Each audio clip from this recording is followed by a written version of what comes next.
Hey, what's going on, everybody? Thank you guys for tuning in to another episode of All Things Sports. I'm your host, Kalani Lua. Be sure to like, share, and subscribe to the channel and leave any comments or questions you may have down below.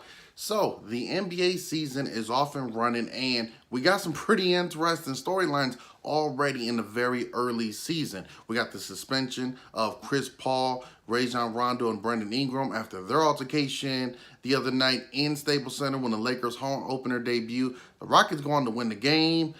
I guess, depending on how you want to look at it, Rondo or Chris Paul won the war, and it was an interesting turn of events between the two, so I get to that in a moment. We got Nikola Jokic in Denver, who had a perfect triple-double over the weekend.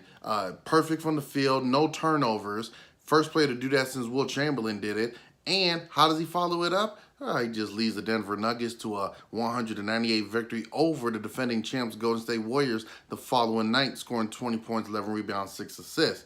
Wow, the Denver Nuggets so far are the only team in this very early season to not allow a 100-point game against them. So probably won't last too long in today's NBA, but so far, pretty good. Then you look at the fact that you got the Golden State Warriors, the defending champs. Well, they basically are just waiting to see who's going to meet them in the end. They got DeMarcus Cousins waiting and healing up. Who knows when he'll be back? January, February, a little bit later. We shall see. You also look at the fact that, well, you got Steph Curry. Oh, man, moved into 6th all-time on the NBA's all-time three-point shooters made field goals. Man, what that dude can do from beyond the arc is something of mesmerizement. Is that even a word, mesmerizement? Come on now, what is that? But it is truly something special to be a witness to. And the fact he does it so effortlessly, and he does it in a way where you look at him as a three-point shooter, but not just as a three-point shooter. We've seen him be able to cut to and get to the basket with ease when he wants to and finish there with a high percentage as well. All around, truly a great player, but man, oh man, from beyond the arc, it is going to be something when he does, not if, but when he breaks the all-time three-point scoring. I mean, right now you can say he's the greatest three-point shooter of all time. Really don't think you're going to get too many people to argue that outside of Reggie Miller or Ray Allen fans. No disrespect to them, but it is going to be not just now by what he's done, but what he's going to do. That's going to make Steph Curry unquestionably, undisputed, the greatest three-point shooter we've ever seen, and it's not even close on who might be next to throttle his accomplishments. You also look at the fact that now you got the Eastern Conference without LeBron James. Who's going to be able to step up? Everyone's looking at Toronto, Milwaukee, Boston, and those are valuable teams. There's one team, I'm not saying that this team is going to be able to make it to the Eastern Conference Finals, but one team I am curious to pay attention to is the Detroit Pistons. Last year, they traded for Blake Griffin. They're adding him to a front court that features Andre Drummond, one of the best, if not the best, big man in the NBA. That's debatable. And then you also got Reggie Jackson there as well.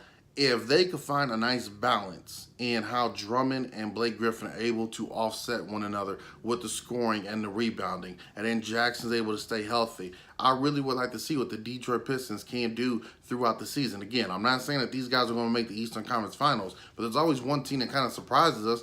I think they could be a pretty good, interesting candidate for that particular slot. Another team I'm very curious to see, especially when they get their newly acquired big man back, is the Washington Wizards. We know John Wall and Bradley Beal are one of the best backcourt duos in all the NBA. They rival Damian Lillard and CJ McCollum for arguably the second or third best backcourt duo in the NBA. Obviously, we know Steph and Klay Thompson are number one. Last year, when you took Chris Paul and James Harden, we didn't know how it was going to go. Now that they're there, you say, okay, they're number two.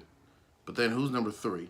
Is it the guys in Portland who can really do it all but seem to struggle in the big games in the postseason? Or is it going to be the Wizards, who we know what they could do talent-wise, but can they get the chemistry together throughout the entire season, stay healthy, and then, bam, when the postseason comes, if they make it, they could go ahead and execute there. So that's something to pay attention to as well, is the Washington Wizards.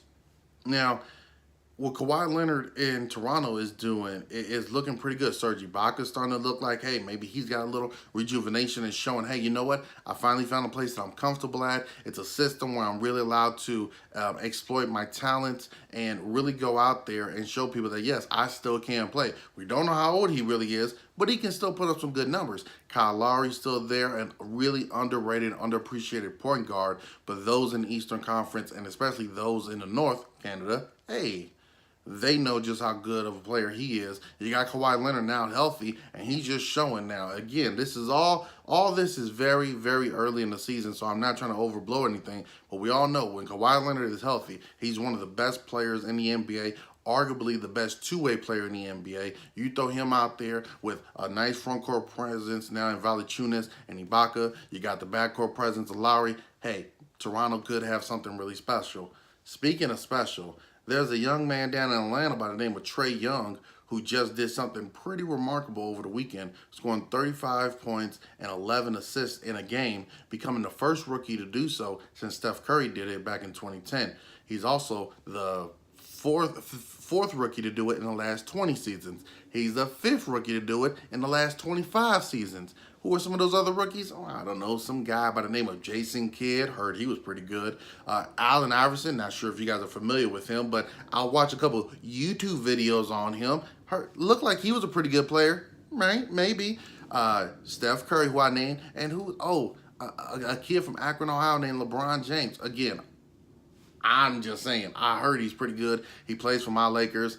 Hey, I heard he was a pretty big acquisition. So, not saying Trae Young is on the same level of those guys. Obviously, we have to wait and see what his career turns out to be. But just remember, this is the same Trae Young who got a lot of exposure at Oklahoma for leading the nation in scoring and assists, then got a lot of criticism once the struggle started to happen, and then after 2 games in the summer league where he didn't score 50 points each game, apparently he was exposed and overrated, not ready for the big time. This is a different game, young man.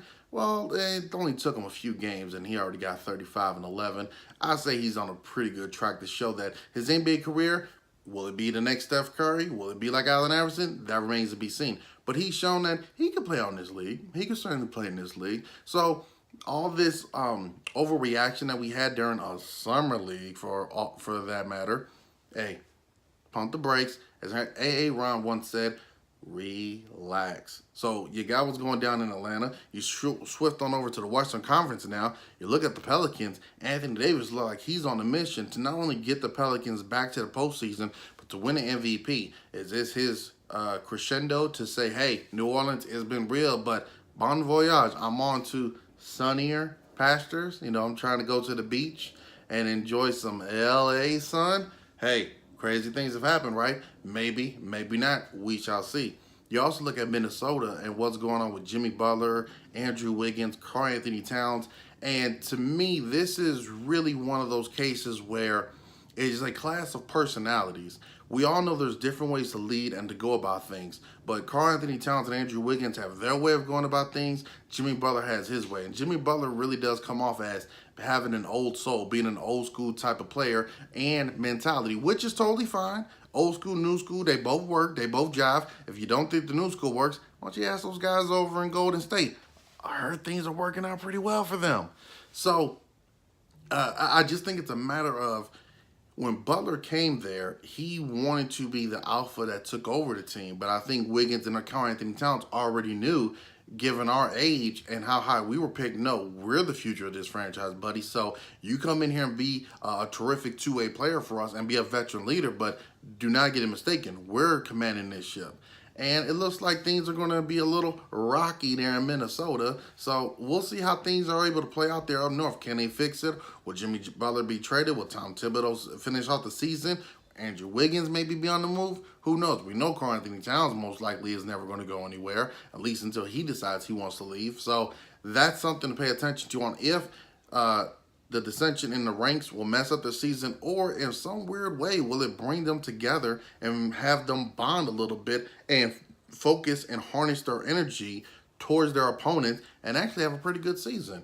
And another team that I think is going to be fun to watch is going to be the Utah Jazz. Last year they had a surprise rookie in Donovan Mitchell, Defensive Player of the Year, and Rudy Gobert, and Ricky Rubio, who is now there, and he's off to a bit of a slow start. But last year he did show that, you know what, he's actually a pretty decent point guard now, that he's got some scores around him, some defensive guys. He hasn't turned out to be the player that we thought he was when he was drafted very high in the draft that he came out, but he actually showed last year some pretty good consistency, and you know what? Maybe he's not a gone conclusion. So we'll see how he does there. You also got Derek Favors, who I really do like. To me, he's one of those big men that every year you think it's going to be his breakout year, and it's not necessarily that, but he gets a little bit closer, a little bit closer. So that's something to really pay attention to, is what's going on in Utah. And then with the Denver Nuggets, if Paul Millsap can stay healthy this year, you got him, you got Will Barton, you got Jokic, you got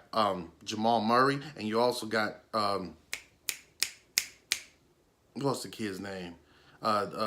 Michael Porter Jr. If he could get his back right, that's a young, versatile rookie that could hit the three. If those guys can stay healthy in Denver and really be able to form a nice cohesive unit, man, Denver Nuggets can be really fun to watch. And you also got Gary Harris at the two-guard position. Yeah, those guys can be very fun and be very competitive. Obviously, we know the big elephant in the room is LeBron James with the Lakers. With Brandon Ingram missing a few games, it's going to be an opportunity for guys like Kyle Kuzma, possibly even Michael Beasley, to get a little bit more playing time.